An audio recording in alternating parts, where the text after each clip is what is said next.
Welcome back. You're watching Al Jazeera. I'm Nastasia Tay here in Doha. Let's remind you of our top stories. At least one Palestinian has been killed after an Israeli airstrike targeted the Jabalia refugee camp in northern Gaza. The attack damaged a Palestinian police vehicle and a building. It's day 4 at the UN's top court for public hearings on the impact of Israel's occupation of Palestinian territories. China, Ireland, Iran and Jordan are among a host of countries that say that Israel's nearly 6-decade-long occupation is a flagrant violation of international law. And a debate on whether to call for a ceasefire in Gaza brought the UK Parliament into disarray, with the Speaker of the House now accused of party politics. Nearly 60 MPs are calling on Speaker Lindsay Hoyle to quit for his handling of the parliamentary session. The Scottish National Party, which had tabled the motion, and the Conservative government have both condemned him for selecting the Labour Party's amendment.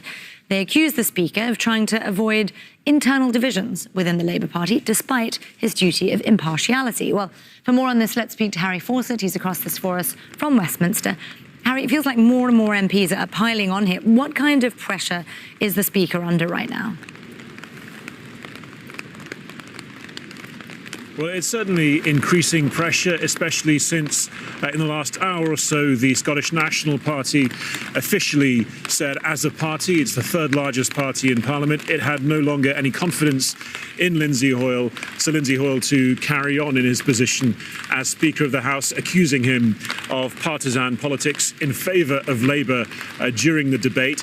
He came to the House himself a little earlier in the day, and he apologised again for the decision-making on Wednesday, but he said that it was out of concern for MPs' safety. He said he never wanted to pick up a phone and find that one of his friends on either side of the House had been murdered by terrorists, to use his terminology. That follows the killing of an MP in 2021. It follows a number of death threats that a lot of MPs have been talking about. And part of his calculations, he is saying in his decision yesterday to allow the Labour amendment to be voted upon, was to get the broadest range of possible options for MPs to make sure that they weren't voting in some way against their conscience and opening themselves up to potential danger at their constituency offices or their homes. The Labour leader, Keir Starmer, has also been talking. He was accused by the Conservative Party of having lent on the Speaker of the House to ensure that his amendment was able to be voted on, to try to stem any potential rebellion within his ranks.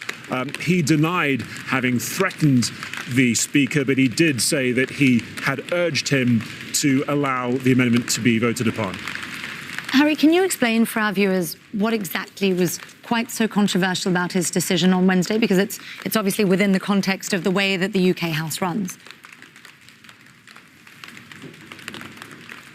It is, and usually when on an opposition day, as it was on Wednesday, an opposition day for the Scottish National Party, when such a party puts forward a motion, usually it would be that motion and only the Conservative government or the government of the day's amendment to that motion that would be voted upon. If that had been the case on Wednesday, that would have put Labour in a very difficult position, because Labour would have seen its MPs either having to vote with the Scottish National Party for an immediate ceasefire in Gaza without any sort of further caveating about, as in Labour's amendment there was, about Israel not being expected to be able to continue to cease fire if it no longer faced a threat, if it continued rather to face a threat from Hamas, and there were various other caveats along those lines.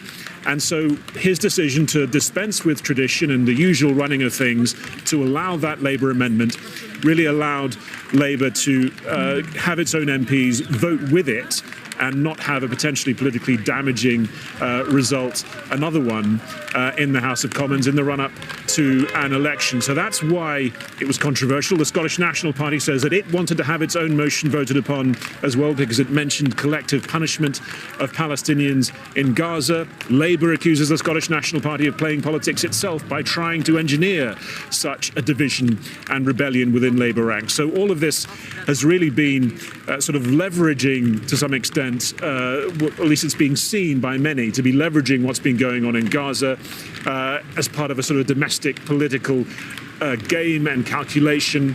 And that is why so many people have expressed such dismay at what happened on Wednesday.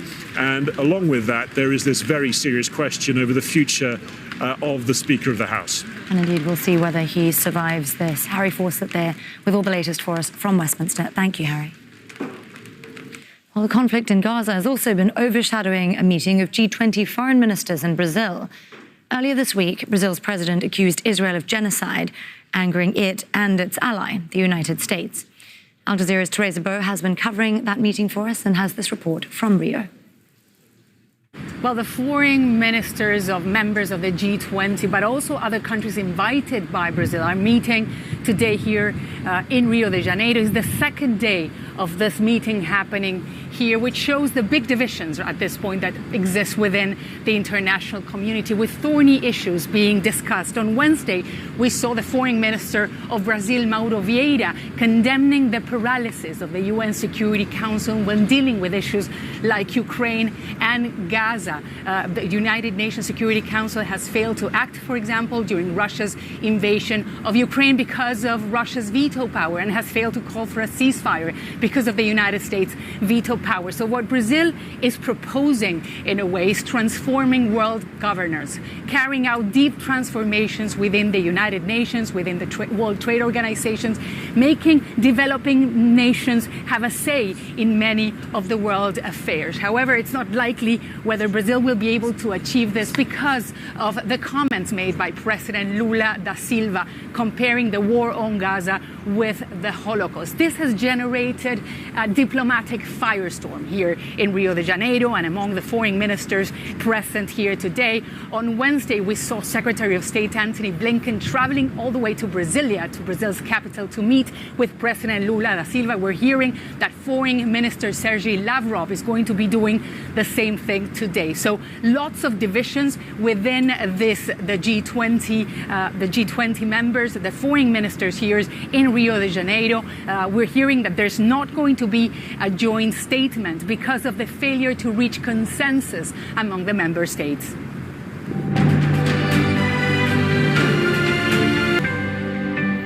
Ukrainian forces have reportedly killed at least 60 Russian soldiers in an attack on the southern Kherson region. It's the second time this week that the Ukrainian army has announced its operations caused heavy Russian losses. On Tuesday, it said that dozens of Russian soldiers were killed in the Donetsk region. That's where Russia took control of the frontline town of Avdiivka last week. Robert Bride is in Dnipro with more on all this. These are being claimed by Ukraine as two significant strikes against Russian forces, apparently involving, according to Russian sources and Russian bloggers, these very precise long-range HIMARS missiles that Ukraine has been using and has used effectively in the past as well. The first strike is said to have taken place in Kherson. This was just yesterday, when drone footage appears to show a group of soldiers gathering. It's thought that they were from some sort of airborne brigade, then an explosion happening amongst them, resulting, according to Ukrainians and also to Russian bloggers, it's been confirmed by them, scores of deaths and injuries. And this was just a day after a very similar strike happened in the eastern Donbass region. Again, according to clips on Russian media, Russian social media, it was two companies of soldiers being brought together under very similar circumstances, a direct strike apparently from a missile. And this comes as Ukraine is also claiming victory in the air. It says that in the past week or so, it has shot down 7 Russian jets, which is a relatively high number. And the Ukrainians have been looking at trying to boost its air capabilities as a way of trying to shift the dynamics in this war. Everybody's expecting, of course, the arrival of F-16 fighters over Ukrainian skies, if that will make a difference. And it does come as things seem to be stalemated on the ground, and if anything, moving in Russia's direction with its capture recently of Avdiivka. People near the eastern city of Goma in Democratic Republic of Congo are fleeing as M23 fighters advance. Violence is intensifying, prompting the UN Security Council to sanction some of the group's leaders at an emergency meeting on Tuesday. Catherine Sway reports from Goma. This is not the first time Deborah Balole has had to flee from her home. She lived in a village that was taken over by M23 fighters in November. Then she went to the town of Sake in the eastern Congolese province of North Kivu, where she thought she was safe. Her husband was killed a week ago during violence between government forces and the fighters in the area. A bomb had hit their home. Latest round of conflicts 2 years ago. A week ago, this camp was not here. More and more people are coming from Sake. They are building these structures. They say they have nowhere else to go. That there is Antoinette Buhinga, and she says that she has been sleeping out in the cold. We are always running. We don't get rest. I don't know what to do. I'm just praying for peace. The battle for Sake has been intense. A coalition of government forces wants to push M23 fighters farther away from hills near Sake. The town is an important route into Goma, the provincial capital. Back at the camp, Deborah and Antoinette say they are doing what they can to survive day by day. Catherine Soy, Al Jazeera, Goma, Democratic Republic of Congo. Well, still ahead here on Al Jazeera. In sport, another twist in the English Premier League title race. Farah will be here with that story.